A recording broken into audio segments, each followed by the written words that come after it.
di saat ini, mari kita bersyukur kehadirat Allah Tuhan Yang Maha Kuasa, karena kita dapat bertemu untuk koordinasi Sentra Penegakan Hukum Terpadu Gakumdu dengan tema wujudkan pemilu bersih. Saudara sekalian, tahun ini adalah tahun politik. Alhamdulillah pemerintah berhasil memastikan sekurang-kurangnya sampai saat ini, sekurang-kurangnya sampai tahapan ini dan insya Allah sampai tahapan terakhir ke depan, bahwa pemilu tahun 2024 itu jadi dilaksanakan sesuai dengan kalender konstitusi. Jadi tidak ada lagi isu penundaan dan tidak ada lagi isu perpanjangan periode. Karena implikasinya bagi konstitusi akan sangat berat dan bisa menimbulkan kekisruhan di dalam kehidupan politik kita kalau kita tidak bisa memastikan bahwa pemilu akan dilaksanakan dengan sungguh-sungguh dengan yang dijadwalkan.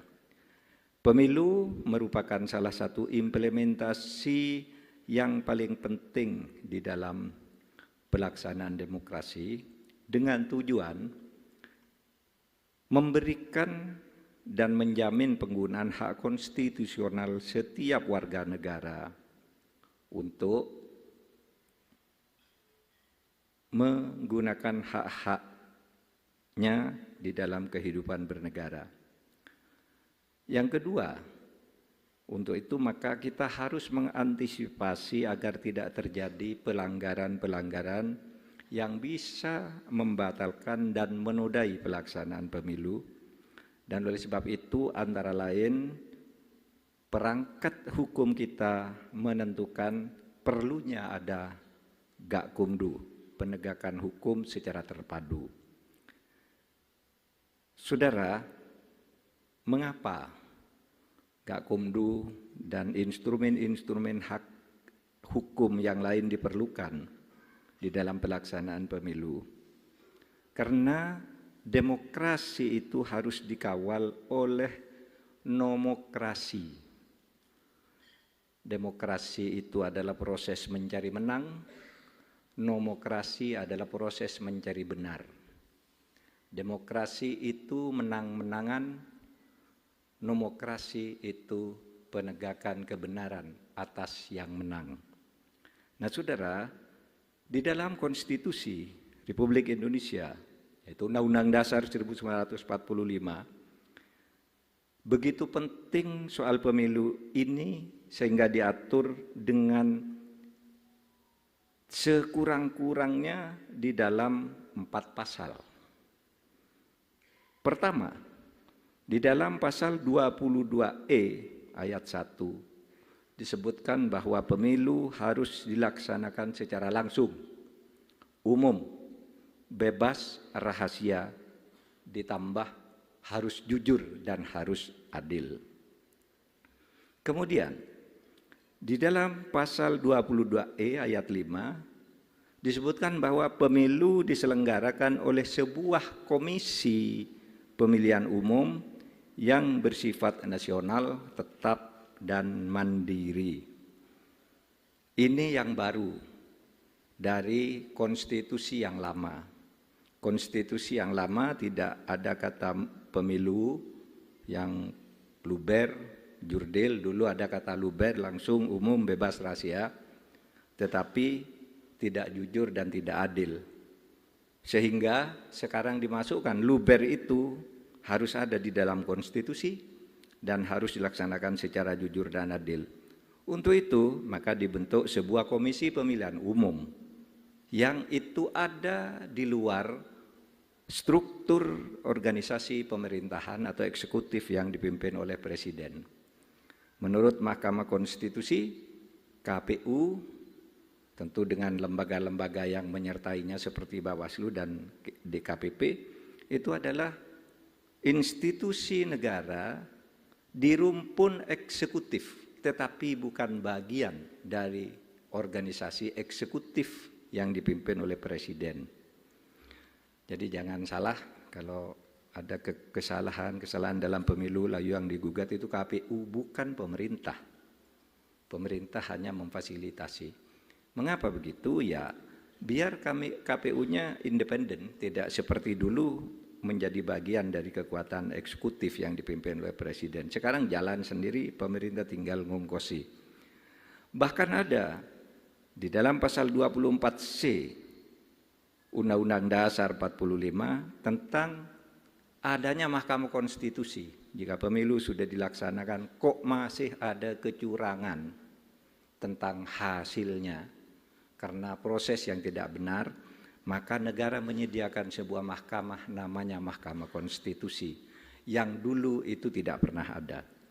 Saudara sekalian, beberapa penyakit bagi pemilu yang harus kita antisipasi dari sekarang. Pertama, kemungkinan atau sering terjadinya politik uang. Politik uang yaitu upaya memenangkan pemilu melalui pembelian dukungan. Banyak ada yang borongan melalui botoh-botoh, melalui pejabat-pejabat di desa, di kecamatan, di KPU. Banyak loh di KPU meskipun sudah independen. Karena KPU itu bukan hanya di Jakarta, itu ada sampai ke daerah, bahkan ke tingkat TPS itu sebenarnya orang-orangnya KPU semua.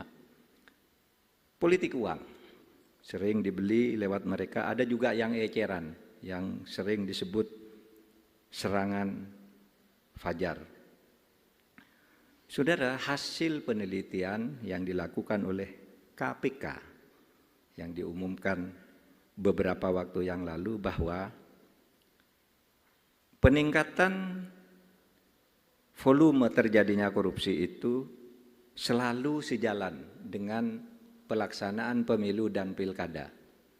Kalau berdasar hasil penelitian itu, misalnya korupsi-korupsi itu terjadi pada tahun 2003 dan 2004, kemudian 2008 dan 2009, itu meninggal pemilu semula yang banyak. 2014, 2018, 2019, dan mudah-mudahan ini menurun tahun 2023 dan 2024. Ini hasil penelitian. Ketika pemilu belum serentak, pemilu pilkada, tampak jelas bahwa di mana akan ada pilkada pada tahun berapa, di situ peningkatan korupsi terjadi. Berarti pemilu ini selalu diiringi dengan terjadinya upaya melakukan korupsi atas keuangan negara. Nah, disitulah sebabnya penangkapan biasanya banyak terjadi menjelang pemilu. Lalu yang juga mengganggu pemilu, saudara, adanya banyaknya hoax, berita-berita bohong. Berita bohong yang isinya memecah belah, memfitnah, dan sebagainya, Nah, saudara, oleh sebab itu ini juga harus diingat bahwa pemilu itu adalah ekspresi demokrasi. Dan demokrasi itu akan menjadi liar, akan menjadi merusak masyarakat kalau tidak ada nomokrasi. Oleh sebab itu, kita akan tegakkan siapa yang memain-mainkan demokrasi, nomokrasi akan ditegakkan kepadanya. Tidak bisa atas nama demokrasi lalu orang memecah-mecah kehidupan bangsa dan negara kita. Membuat fitnah, mencaci maki sesukanya dan sebagainya atas nama demokrasi, atas nama hak asasi. Ingat bahwa para pendiri negara kita sejak awal sudah mengatakan demokrasi saja tidak boleh ada di negara ini. Harus ada temannya demokrasi itu, yaitu nomokrasi. Oleh sebab itu ada kedaulatan rakyat, ada negara hukum. Itu selalu beriringan di mana-mana. Oleh sebab itu ini yang akan kita tegakkan. Demokrasi kita kembangkan sebaik-baiknya, nomokrasi kita tegakkan selurus-lurusnya. Nah, saudara, mengapa ini harus kita lakukan? Karena berdasar hasil Sigi Kompas, itu dicatat bahwa masyarakat itu 56% masyarakat kita itu terkait dengan pemilu ini khawatir akan terjadi perpecahan atau polarisasi. Polarisasi itu bentuknya itu tadi fitnah, kebohongan, pencemaran nama baik, bahkan politik identitas. Saya selalu mengatakan politik identitas itu berbahaya bagi kehidupan berbangsa dan bernegara. Beda dengan identitas politik. Jadi politik identitas itu beda dengan identitas politik. Setiap orang punya identitas politik, punya ikatan primordial, agama, Islam, Kristen, Katolik, suku, Madura, Jawa, Bugis, Batak, itu identitas. Ras, Melayu, Cina, Arab, dan sebagainya. Nah itu identitas. Apakah memilih berdasar itu tidak boleh? Boleh. Tetapi jangan itu menjadi hal yang utama, apalagi dijadikan alat untuk mendiskriminasi orang lain. Saya orang Jawa, sikat orang Batak, sikat orang Bugis. Begitu juga di sana, di Bugis, di Makassar. Saya orang Bugis, pokoknya orang pendatang di sini mari kita sikat. Di dalam politik itu namanya politik identitas. Politik identitas yang menggunakan identitas politik. Nah, saudara sekalian, supaya diingat bahwa pemilu itu adalah mencari pemimpin bersama, bukan mencari musuh. Mencari pemimpin itu karena kita negara demokrasi dan kemampuan serta aspirasi masyarakat itu berbeda-beda sehingga perlu pemimpin yang bisa menjahit semua perbedaan itu.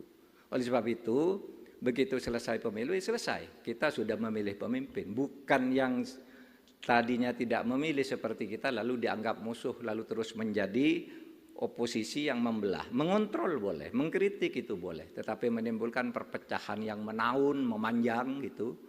Dari pemilu sekarang sampai pemilu berikutnya bermusuhan terus, itu tidak boleh. Karena pemilu itu mencari pemimpin yang disepakati bersama. Dan pemimpin itu harus ada, karena kalau negara tidak ada pemimpin, negara itu bubar. Berarti kita mengkhianati para pendiri negara dan mengkhianati perintah konstitusi. Saudara, ingin saya katakan bahwa tidak ada manusia yang sempurna. Semua calon pemimpin yang ada itu kalau dicari baiknya pasti ada. Dicari jeleknya pasti ada. Tidak mungkin manusia itu kok ini calon pemimpin yang paling baik memenuhi syarat ini, tidak ada celahnya, tidak mungkin. Atau ini calon pemimpin atau calon wakil rakyat yang sangat jelek, jangan dipilih karena tidak ada baiknya. Semua pemimpin atau manusia itu ada baiknya dan ada jeleknya. Oleh sebab itu kalau misalnya saudara berpikiran, wah calon pemimpin kita ini tidak ada yang baik, semuanya jelek, maka jangan tidak memilih. Pilihlah yang kejelekannya lebih sedikit. Karena pemimpin harus ada. Kalau tidak, saudara sekalian, maka kita sendiri yang akan rugi. Karena ada sebagian orang, seorang filosof mengatakan, filosof politik itu mengatakan begini, pemilu itu bukan mencari pemimpin yang baik. Pemilu itu sulit loh menghadirkan pemimpin yang baik. Tetapi pemilu itu adalah untuk menghalangi orang yang lebih jahat untuk menjadi pemimpin. Jadi agar orang jahat tidak jadi pemimpin, kita ikut pemilih. Pilihlah yang terbaik dari yang semuanya memang tidak ada yang baik itu. Relatif. Dan ketidakbaikan itu nanti saling dukung, gotong royong, membangun negara ini secara bersama-sama. Sehingga intinya mari jaga persatuan dan kesatuan bangsa kita. Saudara sekalian, sebagai masyarakat yang cerdas, kita harus mampu menilai calon terbaik yang sekiranya mau mendengarkan aspirasi rakyat. Bukan hanya aspirasi kelompoknya yang hanya memanfaatkan politik elektoral maupun politik identitas. Dibutuhkan kedewasaan dan kematangan dalam berpolitik, khususnya parpol dari tingkat elit hingga akar rumput, agar proses demokrasi 5 tahunan tersebut berjalan lancar dan aman. Lingkaran kontestasi yang menuntut biaya tinggi dan mendorong terjadinya tindakan koruptif dapat diputus dengan terus menumbuhkan integritas pada kandidat, parpol peserta pemilu, masyarakat, aparat penegak hukum, termasuk para penyelenggara pemilu, dengan semangat bersama mewujudkan pemilu yang bersih.